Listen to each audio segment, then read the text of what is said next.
نحمده ونصلي على رسوله الكريم اما بعد فاعوذ بالله من الشيطان الرجيم بسم الله الرحمن الرحيم رب اشرح لي صدري ويسر لي امري واحلل عقدة من لساني يفقهوا قولي ربنا زدنا علما. الوصیت بالنساء، عورتوں کے ساتھ بھلائی کا بیان. قال اللہ تعالی وعاشروہن بالمعروف، اللہ تعالیٰ نے فرمایا عورتوں کے ساتھ حسن سلوک سے رہو سہو. وقال تعالی، اور اللہ تعالیٰ نے فرمایا وَلَن تَسْتَطِيعُوا أَن تَعْدِلُوا بَيْنَ النِّسَاءِ وَلَوْ حَرَصْتُمْ فَلَا تَمِيلُوا كُلَّ الْمَيْلِ فَتَذَرُوهَا كَالْمُعَلَّقَةِ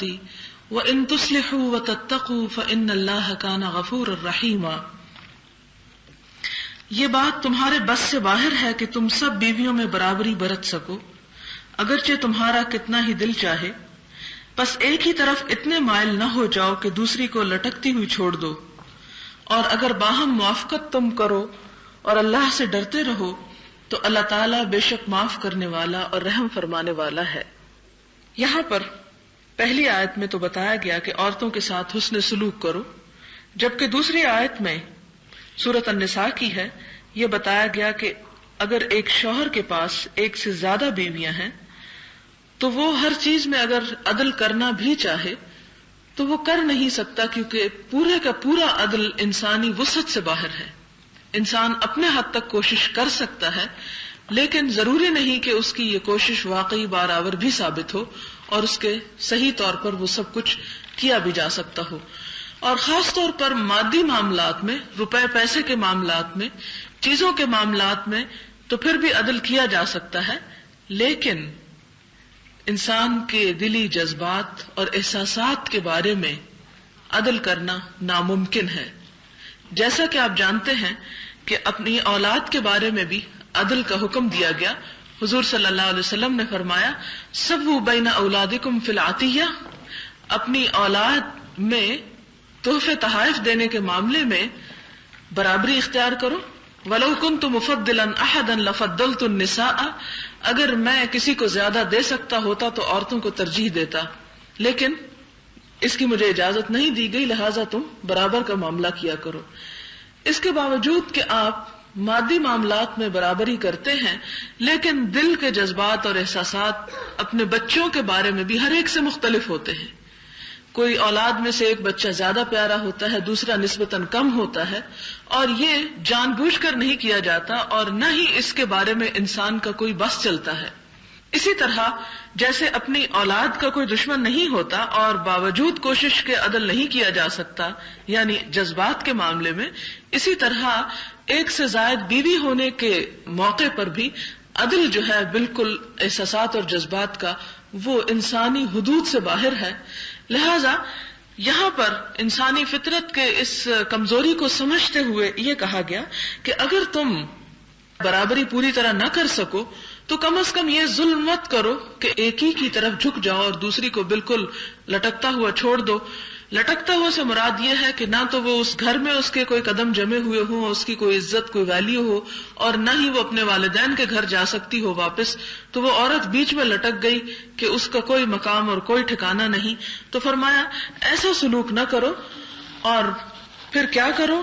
وَإِن تُصْلِحُوا وَتَتَّقُوا، اگر تم اصلاح کرو گے اور تقوی کرو گے،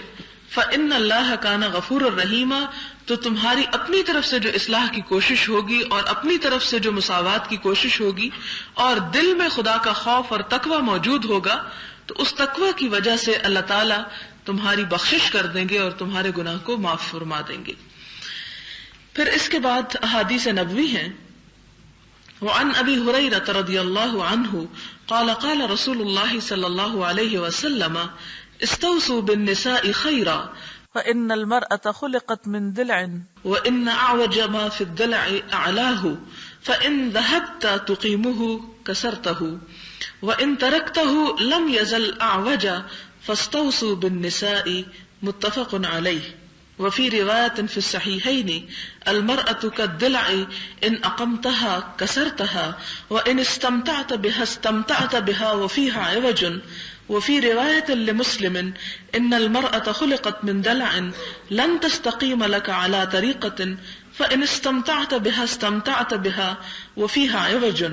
وإن ذهبت تقيمها كسرتها وكسرها طلاقها. حضرت ابو ہریرہ رضی اللہ تعالی عنہ روایت کرتے ہیں کہ رسول اللہ صلی اللہ علیہ وسلم نے فرمایا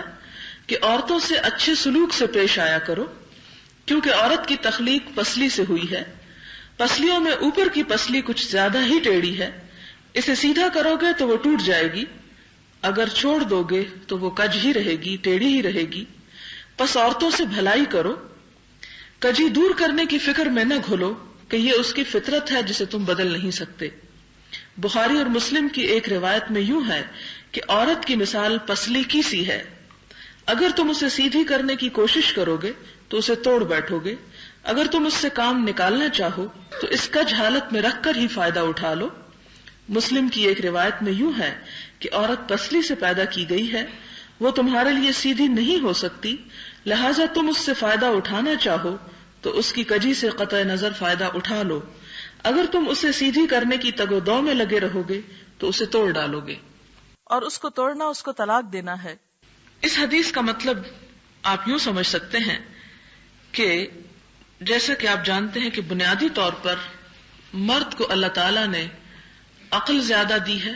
اور عورت کے اندر جذبات کا غلبہ رکھا ہے۔ مرد کو عقل یعنی جذبات کے مقابلے میں عقل کیوں دی گئی؟ اس لیے کہ جس قسم کی ذمہ داریاں اس پہ ڈالی گئیں اس کے لیے زیادہ سوچ سمجھ کی ضرورت ہوتی ہے، اور اس کے مقابلے میں عورت کے اوپر جو ذمہ داریاں ڈالی گئی، اولاد کی پرورش کی، اولاد کی محبت کی، ان کی تربیت کی، تو ان ذمہ داریوں کو نبھانے کے لیے عقل سے زیادہ جذبات کی ضرورت ہوتی ہے، اور یہ دونوں کا اپنی اپنی جگہ پر حسن ہے۔ اسی لیے ایک حدیث میں آتا ہے، شاید آگے یہیں اسی کتاب میں آپ پڑھیں، کہ جس میں آتا ہے کہ عورتیں جو ہیں وہ ناقصات العقل ہیں، تو عموماً عورتیں اس پر بڑی غضبناک ہوتی ہیں کہ ہمارے بارے میں یہ کیوں کہا گیا کہ عورت جو ہے وہ ناقص العقل ہے۔ حالانکہ ایک بات تو یہ کہ عربی زبان میں ناقص کا مطلب وہ نہیں جو اردو میں ہے، نقصان یا نقص کا مطلب عربی زبان میں کمی ہے۔ جب ناقصات العقل کہا گیا تو اس سے مراد یہ ہے کہ عورت کے اندر عقل کے اس لیول میں جو مرد کے اندر پایا جاتا ہے اس میں اس سے نسبتاً وہ کم ہے، لیکن یہ نہیں کہا گیا کہ یہ اس کا کوئی عیب ہے، بلکہ اس لیے کہ اگر عورت کے اندر عقل اور فلسفیانہ قوتیں زیادہ رکھ دی جاتی تو اس کا نتیجہ یہ نکلتا کہ اگر انسان ہر وقت نفع نقصان کو دیکھتا رہے تو ظاہر ہے کہ اولاد کے معاملے میں بھی انسان کو بعض اوقات والدین ساری عمر صرف دیتے رہتے ہیں، تو وہ دوسروں کی مثال دیکھ کر کہ بچے ساری عمر والدین سے لیتے ہیں اور واپس کم ہی کوئی لوٹاتا ہے، تو بہتر ہے ہم اپنے اولاد کو کچھ بھی نہ دیں۔ نہیں، ماں اپنی محبت کی وجہ سے، اپنے ان جذبات کی وجہ سے، یہ جانتے ہوئے بھی کہ اولاد سے معلوم نہیں فیض حاصل ہوگا یا نہیں، پھر بھی ان کے لیے تڑپتی ہے، پھر بھی ان کے لیے سب کچھ کرتی ہے۔ اب اگر آپ دیکھیں کہ مردوں کو چونکہ جیسے بزنس اور کام کاج اور تجارت اور ان چیزوں سے واسطہ پڑتا ہے، اور وہاں پر نفع اور نقصان کا ذہن میں رکھنا جو ہے وہ نہایت ضروری ہے، اگر وہ وہاں جذباتی فیصلے شروع کر دیں تو جیسا کہ بعض مردوں کے اندر ایسی خصوصیت پائی جاتی ہے تو وہ اس تجارت میں کامیاب ہونے کی بجائے الٹے ناکام ہو جائیں۔ لہذا یہ دونوں کے اندر جو خاص قسم کا ٹرینڈ رکھا گیا، ایک کے اندر زیادہ عقلی احساسات اور شعور رکھا گیا اور دوسرے کے اندر جذبات زیادہ رکھے گئے تاکہ وہ اپنے اپنے کاموں کو بہترین طریقے پر کر سکیں۔ اب یہ ماں کی جو ممتا ہے وہ بھی اسی جذبات کا نتیجہ ہے۔ اب آپ دیکھیں کہ اگر عقل اور جذبات بالکل برابر لیول پر آئے تو بھی انسان صحیح طور پر کام نہیں کر سکتا، لہذا جذبات کا اور ان ماں کی ممتا اور احساسات کا وہ غلبہ جو اس کے اندر رکھا گیا، اسی سے یہ زندگی کا جو معاملات ہیں وہ چل رہے ہیں۔ اس میں جب ناقص العقل عورت کو کہا گیا تو اس سے مراد وہ اردو والا ناقص العقل نہیں کہ عورت جو ہے وہ پاگل ہے، یہ بے وقوف ہے، یا وہ جو ہے احمق ہے، یہ اس سے مراد نہیں، بلکہ اس سے مراد یہ ہے جو میں نے ابھی آپ کے سامنے وضاحت کی. اور پھر آپ دیکھیں کہ سائنٹیفکلی یہ پروف بھی ہو چکا ہے کہ عورت کے دماغ کا وزن جو ہے وہ مرد کی نسبت کم ہے، یعنی کچھ آنسز کا فرق ہے. یہ بھی اس کے لیے کوئی برائی کی بات نہیں، اس لیے کہ وہ اگر بہت بڑھا دیا جاتا تو پھر وہ جن عورتوں کا، کیونکہ اس میں بھی آپ دیکھیں کہ یہ اکثریت کی بات کی گئی ہے، چند ایک کی بات نہیں کی گئی، کیونکہ کوئی بھی قانون یا فیصلہ یا کوئی بھی اسٹیٹمنٹ جو ہے وہ اکثریت کو سامنے رکھ کے دی جاتی ہے، صرف چند ایک ایکسپشنز کو نہیں رکھی جاتی. اب بھی آپ دیکھیں کہ جن عورتوں کے اوپر عقل کا غلبہ زیادہ ہو رہا ہے اور جذبات کا نسبتاً کم ہے، وہ اپنی آزادی کے لیے اور اپنے حقوق کے لیے جس طرح کی جنگ لڑ رہی ہیں، اس سے سوائے نقصان کے اور صرف اپنے آپ کو ہلاک کرنے کے اور کچھ بھی نتیجہ نہیں نکل سکتا. کیونکہ اللہ تعالیٰ نے عورت کا جو رول رکھا ہے اس میں حقیقت ہے کہ قربانی ہی قربانی ہے، اور اگر یہ رول اس کا ختم ہو جائے تو معاشرے کا بیلنس اور معاشرے کا توازن جو ہے وہ بگڑ جائے، اور پھر اللہ تعالیٰ کی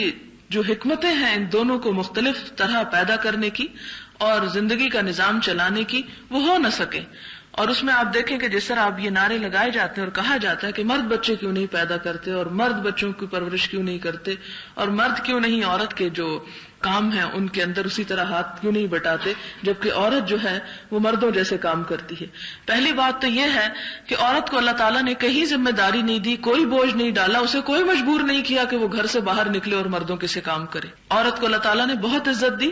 اسے حق دیا ماں باپ کے مال کے اوپر، شوہر کے مال کے اوپر، اسے حق مہر دلوایا، اسے نان و نفقے کا سارا ذمہ اس کے شوہر کو دیا گیا. اور پھر یہ کہ اگر شوہر دنیا سے چلے جائے تو بھی اس کی جائیداد میں حق رکھا گیا، صرف اس لیے کہ وہ اس کی بیوی ہے، اس کے خون کا کوئی رشتہ نہیں اس شوہر سے، پھر بھی صرف بیوی ہونے کی وجہ سے اس کے مال میں اس کا حق رکھا گیا. ان تمام چیزوں کے ساتھ عورت کو جو مقام اور جو عزت اور جو حیثیت دی گئی، اس کے اوپر فرض نہیں عائد کیا گیا کہ وہ گھر سے باہر نکلے. پہلے درجے پر اور پہلے نمبر پر ہم نے یہ کوشش کی عورت کے اندر یہ جذبات اور یہ احساسات پیدا کرنے کی کوشش کی کہ گویا گھر کے کام کرنا ایک فضول چیز ہے اور ایک کم تر درجے کا معاملہ ہے اور ایک حقیر کام ہے. پہلے اس کو اس کی اصل ڈیوٹی کے ادا کرنے کے بارے میں احساسات کمتری کا شکار اسے کیا گیا. اور جو عورت پڑھ لکھ کر جاب نہ کرے تو اسے کہا گیا کہ اچھا ایسے ہی وقت ضائع کر رہی ہو، تو گویا اس کا کام نہ کرنا اور وہ کام نہ کرنا جو اس پہ فرض نہیں، یہ سمجھ لیا گیا کہ شاید وہ اپنا وقت ضائع کر رہی ہے. حالانکہ اولاد کی تعلیم و تربیت اور اس فیکٹری میں جو کچھ وہ کام کر رہی ہے کہ جس سے انسان بنتے ہیں، جہاں سے انسان نکلتے ہیں، ایک تو وہ فیکٹریاں ہیں نا کہ جن سے جوتے نکلتے ہیں اور جن سے کپڑے بنتے ہیں، اور ایک وہ ہے کہ جن سے انسان بنتے ہیں. تو اگر وہ جوتے بنانے کی فیکٹری میں کام کرتی ہے تو گویا وہ کام کر رہی ہے، اور اگر وہ انسان بنانے والی فیکٹری میں اپنا وقت لگا رہی ہے تو گویا وہ بیکار ہے اور اپنی صلاحیتوں کو ضائع کر رہی ہے. حالانکہ یہ حقیقت نہیں، یہ ایک مغالطہ ہے جس میں عورت کو ڈالا گیا ہے. اب یہ ہے کہ بنیادی طور پر عورت کو پہلے تو یہ نہیں کہا گیا کہ وہ اپنے آپ کو ایک مصیبت میں ڈالے اور ضرور باہر نکلے، لیکن جب وہ نکل آئی، پہلا قدم تو یہ اٹھا لیا کہ نکل آئی، اور اس کے نکلنے کو کہا کہ عورت اس وقت تک آزاد نہیں ہو سکتی جب تک کہ وہ فائنینشلی آزاد نہ ہو. گویا مرد کی غلامی سے وہ اس وقت تک آزاد نہیں جب تک کہ وہ مرد کے مقابلے میں خود کمانے والی نہ ہو. اب اگر وہ نکل آئی ہے تو اب عورت کا اگلا مطالبہ یہ ہے کہ جو ہماری بنیادی ذمہ داریاں ہیں وہ بھی مرد پر ڈال دی جائیں، تو جب واقعی مساوات ہو سکتی ہے. تو اب آپ دیکھیں کہ جو مرد کی بنیادی ذمہ داریاں اگر عورت پہ ڈال دی جائیں، اور جس طرح کی کوششیں ہو رہی ہیں کہ آئندہ کچھ سالوں میں مرد بھی اس قابل ہو سکے کہ وہ بچے پیدا کر سکے،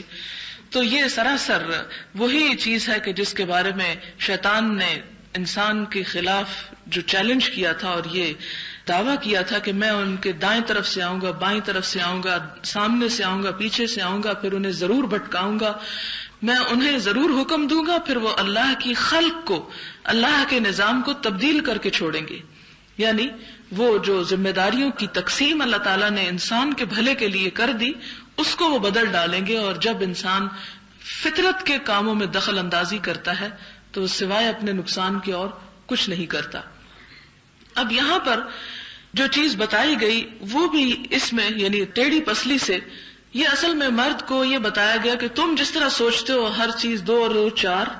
اور ہر چیز کے بارے میں عقل تمہاری غالب ہے، تم چاہتے ہو کہ عورت کے اندر بھی وہی عقل ہو اور اسی طرح وہ بھی معاملہ کرے، تو یہ تمہارا ایٹیچیوڈ جو ہے وہ درست نہیں ہوگا. اس طرح اگر اس سے معاملہ کرو گے تو اپنا آپ کو بگاڑو گے. اور یہاں پر مثال دی گئی کہ عورت ایسی ہے کہ جیسے پسلی سے، یعنی آپ دیکھیں کہ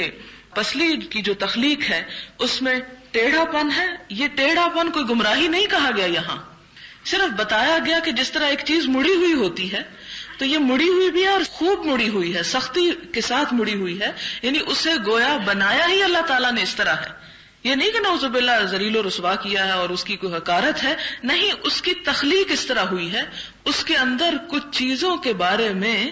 جو اسے کام کرنے تھے اپنے اللہ تعالیٰ کی طرف سے دیے ہوئے، ان کی ادائیگی کے لیے اس کے اندر یہ چیز رکھ دی گئی ہے.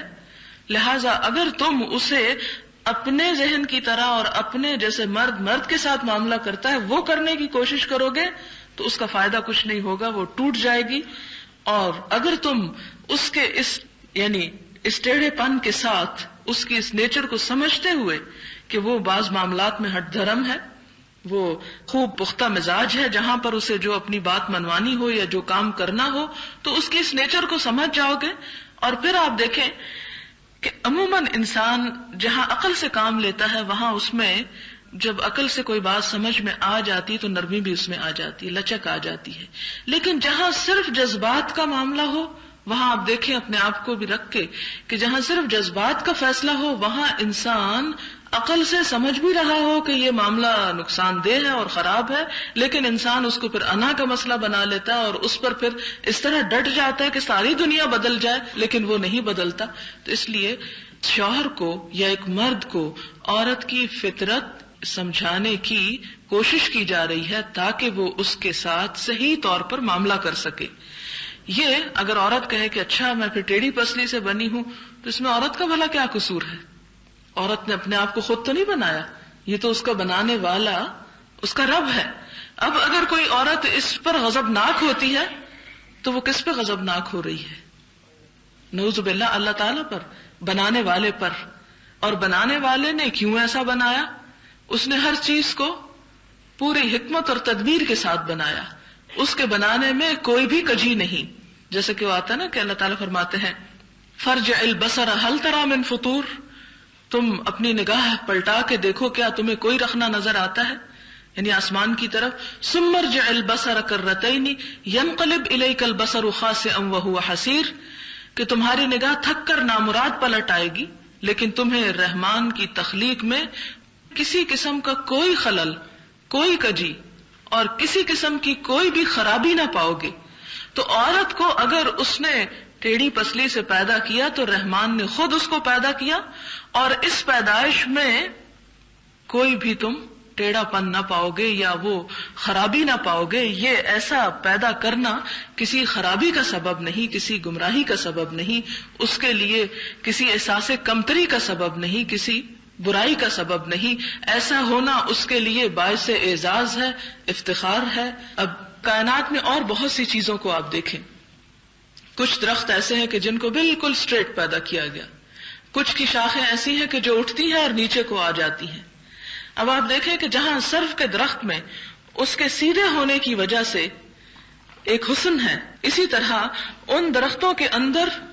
کہ جن کی شاخیں نکلتی ہیں اور پھر وہ دوبارہ اپنے نیچے کی طرف گر جاتی ہیں اور بظاہر ٹیڑھی نظر آ رہی ہوتی ہیں، ان کے اندر بھی ایک حسن ہے. اگر آپ دیکھیں کہ کائنات میں سارے کے سارے درخت سرو ہی کی شیپ کے پیدا کر دیے جاتے اور بالکل سیدھے تنے والے بنا دیے جاتے تو کائنات کا حسن جو ہے وہ قائم نہ رہتا. اس لیے اللہ تعالیٰ کی تخلیق پر نہ تو انسان کو ناراض ہونا چاہیے، نہ ہی اس کا معنی غلط لینا چاہیے. یہاں پر جو چیز صرف سمجھائے جانے کی کوشش کی گئی وہ یہ ہے کہ عورت کو عقل سے مت معاملہ کرو، اس کے ساتھ جذبات کے ساتھ معاملہ کرو. اور یہی وجہ ہو کہ ایک عورت چاہے وہ اپنی کسی غلط بات پر یا کسی بھی چیز پر جتنی بھی ہٹ درم ہو، اگر محبت کے ساتھ اس کو منایا جائے تو وہ سب کچھ قربان کرنے کو تیار ہو جاتی ہے. تو یہ اصل میں وہ ہنر اور وہ گر اور وہ نکتہ ایک مرد کو دیا جا رہا ہے کہ جس کے ساتھ وہ عورت کے ساتھ نباہ کرے، اور اس سے فرمایا کہ اگر اسی حالت میں تم اس سے فائدہ اٹھاؤ گے تو فائدہ اٹھا جاؤ گے، لیکن جو چاہے کہ نہیں وہ بالکل تختے کی طرح سیدھی ہو جائے تو پھر فائدہ اٹھایا جائے، تو پھر وہ لوگ جو ہیں وہ اس وجہ سے اپنی زندگی میں ناکام رہتے ہیں۔ اور پھر نیچے یہ اس کی وضاحت کی گئی کہ اس کا سیدھا کرنا کیا ہے، اسے توڑ ڈالنا، اور توڑ ڈالنا کیا ہے، اسے طلاق دینا۔ کہ جو شخص یہ نقطہ نہیں سمجھتا اور جو مرد عورت کی اس فطرت سے جس پر اللہ نے اس کو پیدا کیا اس سے واقف نہیں اور اس کے ساتھ صبر و تحمل کے ساتھ نباہ کرنا نہیں جانتا، پھر وہ عورت کی ذات سے فائدہ بھی نہیں اٹھا سکتا اور اسے اپنے ساتھ نہیں رکھ سکتا، پھر اسے طلاق ہی دے گا، جیسا کہ ہم دیکھتے ہیں۔ وعن عبد الله بن زمعة رضی اللہ عنہ انه سمع النبي صلی اللہ علیہ وسلم يخطب وذكر الناقة۔ حضرت عبداللہ بن زمعہ رضی اللہ عنہ روایت کرتے ہیں کہ جناب رسول اللہ صلی اللہ علیہ وسلم نے اپنے خطبے کے دوران حضرت صالح علیہ السلام کی ناقہ اور اس کی کونچے کاٹنے والے کا ذکر کرتے ہوئے فرمایا اذ انبعث اشقاها، یعنی اس آیت کی تفسیر میں بیان فرمایا کہ جب ان کی قوم کا سب سے بدبخت آدمی اٹھا، ایک سب سے بدماش جو اپنے قبیلے کی حمایت کے سبب مضبوط اور محفوظ تھا، جھپٹ کر اٹھا اور اونٹنی کی کونچیں اس کے بعد کاٹ ڈالی۔ اس کے بعد اسی خطبے میں، یعنی جب آپ قوم سمود کا ذکر کر رہے تھے، اس ذکر کے بعد آپ نے ایک اور بات فرمائی، اور وہ کیا تھی؟ آپ نے عورتوں کے متعلق نصیحت کرتے ہوئے فرمایا۔ یہ نصیحت کس کو کی جا رہی تھی؟ مردوں کو کی جا رہی تھی کہ یہ کیا حرکت ہے کہ تم میں سے کوئی اپنی عورت کو اس طرح پیٹتا بھی ہے جیسے غلام کو، یعنی جیسے اپنے نوکر کے ساتھ سلوک کیا جاتا ہے ایسا سلوک عورت کے ساتھ کرتا ہے۔ پھر ہو سکتا ہے کہ اسی رات اس سے شباش بھی ہو، یعنی بیوی کے ساتھ وہ معاملہ نہیں کرنا چاہیے کہ جو ایک نوکر کے ساتھ یا ایک حقارت آمیز معاملہ ہو، یا یہاں پر دراصل مارنے سے روکا جا رہا ہے کیونکہ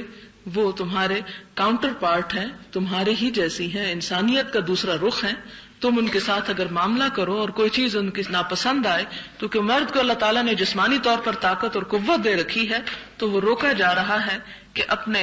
کام اور اپنے مطلب کے حصول کے لیے تشدد سے کام مت لو۔